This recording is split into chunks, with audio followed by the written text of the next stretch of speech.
ഈശോമിശിഹായ്ക്ക് സ്തുതിയായിരിക്കട്ടെ. വിശുദ്ധ മത്തായി എഴുതിയ സുവിശേഷം 10-ാം അധ്യായം. അപ്പസ്തോലന്മാരെ അയക്കുന്നു. അവൻ തൻ്റെ 12 ശിഷ്യന്മാരെ വിളിച്ച് അശുദ്ധാത്മാക്കളെ ബഹിഷ്കരിക്കാനും എല്ലാ രോഗങ്ങളും വ്യാധികളും സുഖപ്പെടുത്താനും അവർക്ക് അധികാരം നൽകി. ആ 12 അപ്പസ്തോലന്മാരുടെ പേരുകൾ: ഒന്നാമൻ പത്രോസ് എന്ന് വിളിക്കപ്പെടുന്ന ശിമയോൻ, അവൻ്റെ സഹോദരൻ അന്ത്രയോസ്, സെബദിയുടെ പുത്രനായ യാക്കോബ്, അവൻ്റെ സഹോദരൻ യോഹന്നാൻ, ഫിലിപ്പോസ്, ബർത്തലോമിയ, തോമസ്, ചുങ്കക്കാരൻ മത്തായി, ഹൽപ്പയുടെ പുത്രൻ യാക്കോബ്, തദേവൂസ്, കാനാൻകാരൻ ശിമയോൻ, യേശുവിനെ ഒറ്റിക്കൊടുത്ത യൂദാസ് കറിയാത്ത. ഈ 12 പേരെയും യേശു ഇപ്രകാരം ചുമതലപ്പെടുത്തി അയച്ചു: നിങ്ങൾ വിജാതിയരുടെ അടുത്തേക്ക് പോകരുത്, സമരിയക്കാരുടെ പട്ടണത്തിൽ പ്രവേശിക്കുകയും അരുത്. പ്രത്യുത ഇസ്രായേൽ വംശത്തിലെ നഷ്ടപ്പെട്ടു പോയ ആടുകളുടെ അടുത്തേക്ക് പോകുവിൻ. പോകുമ്പോൾ സ്വർഗരാജ്യം സമീപിച്ചിരിക്കുന്നു എന്ന് പ്രസംഗിക്കുവിൻ. രോഗികളെ സുഖപ്പെടുത്തുകയും മരിച്ചവരെ ഉയർപ്പിക്കുകയും കുഷ്ഠരോഗികളെ ശുദ്ധരാക്കുകയും പിശാചുക്കളെ ബഹിഷ്കരിക്കുകയും ചെയ്യുവിൻ. ദാനമായി നിങ്ങൾക്ക് കിട്ടി ദാനമായി തന്നെ കൊടുക്കുവിൻ. നിങ്ങളുടെ അരപ്പട്ടയിൽ സ്വർണമോ വെള്ളിയോ ചെമ്പോ കരുതി വയ്ക്കരുത്. യാത്രയ്ക്ക് സഞ്ചിയോ 2 ഉടുപ്പുകളോ ചെരുപ്പോ വടിയോ കൊണ്ടുപോകരുത്. വേല ചെയ്യുന്നവൻ ആഹാരത്തിന് അർഹനാണ്.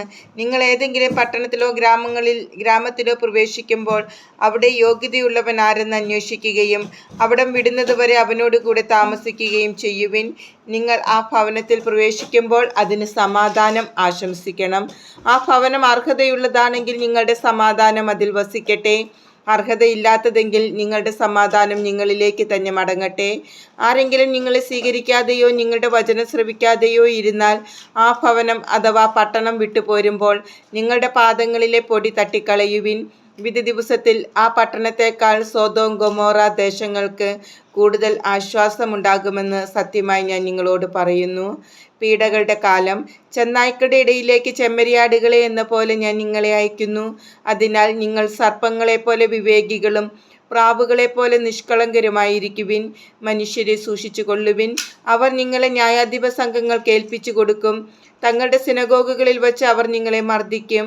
നിങ്ങൾ എന്നെ പ്രതി നാടുവാഴികളുടെയും രാജാക്കന്മാരുടെയും സന്നിധിയിലേക്ക് നയിക്കപ്പെടും. അവിടെ അവരുടെയും വിജാതീയരുടെയും മുമ്പാകെ നിങ്ങൾ സാക്ഷ്യം നൽകും. അവർ നിങ്ങളെ ഏൽപ്പിച്ചു കൊടുക്കുമ്പോൾ എങ്ങനെ പറയണമെന്നോ എന്ത് പറയണമെന്നോ നിങ്ങൾ ആകുലപ്പെടേണ്ട. നിങ്ങൾ പറയേണ്ടത് ആ സമയത്ത് നിങ്ങൾക്ക് നൽകപ്പെടും. എന്തെന്നാൽ നിങ്ങളല്ല, നിങ്ങളിലൂടെ നിങ്ങളുടെ പിതാവിൻ്റെ ആത്മാവാണ് സംസാരിക്കുന്നത്. സഹോദരൻ സഹോദരനെയും പിതാവ് പുത്രനെയും മരണത്തിന് ഏൽപ്പിച്ചു കൊടുക്കും. മക്കൾ മാതാപിതാക്കന്മാരെ എതിർക്കുകയും അവരെ വധിക്കുകയും ചെയ്യും.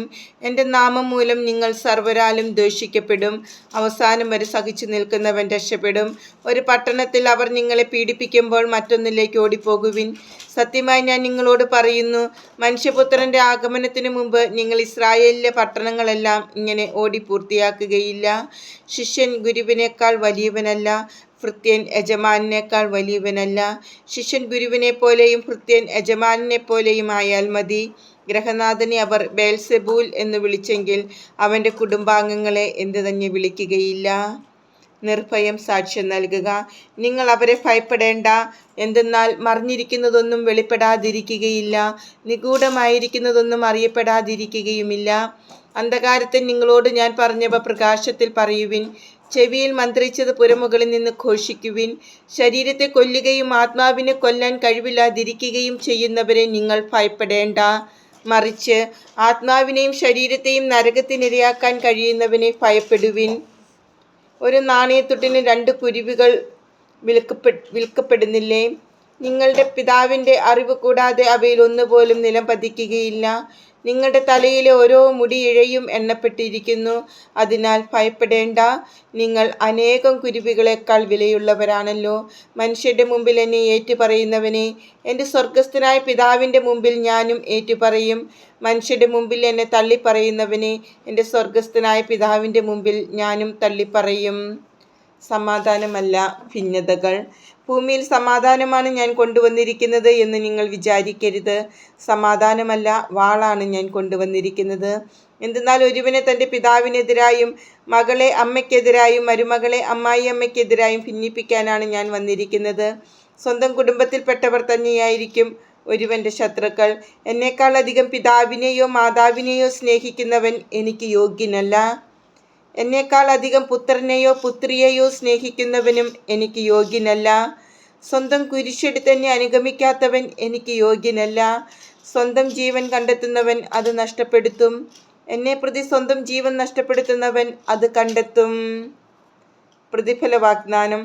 നിങ്ങളെ സ്വീകരിക്കുന്നവൻ എന്നെ സ്വീകരിക്കുന്നു, എന്നെ സ്വീകരിക്കുന്നവൻ എന്നെ അയച്ചവനെ സ്വീകരിക്കുന്നു. പ്രവാചകനെ പ്രവാചകനായി സ്വീകരിക്കുന്നവന് പ്രവാചകന്റെ പ്രതിഫലവും നീതിമാനെ നീതിമാനായി സ്വീകരിക്കുന്നവന് നീതിമാന്റെ പ്രതിഫലവും ലഭിക്കുന്നു. ഈ ചെറിയവരിൽ ഒരുവന്, ശിഷ്യന് എന്ന നിലയിൽ ഒരു പാത്രം വെള്ളമെങ്കിലും കൊടുക്കുന്നവന് പ്രതിഫലം ലഭിക്കാതിരിക്കുകയില്ലെന്ന് സത്യമായി ഞാൻ നിങ്ങളോട് പറയുന്നു.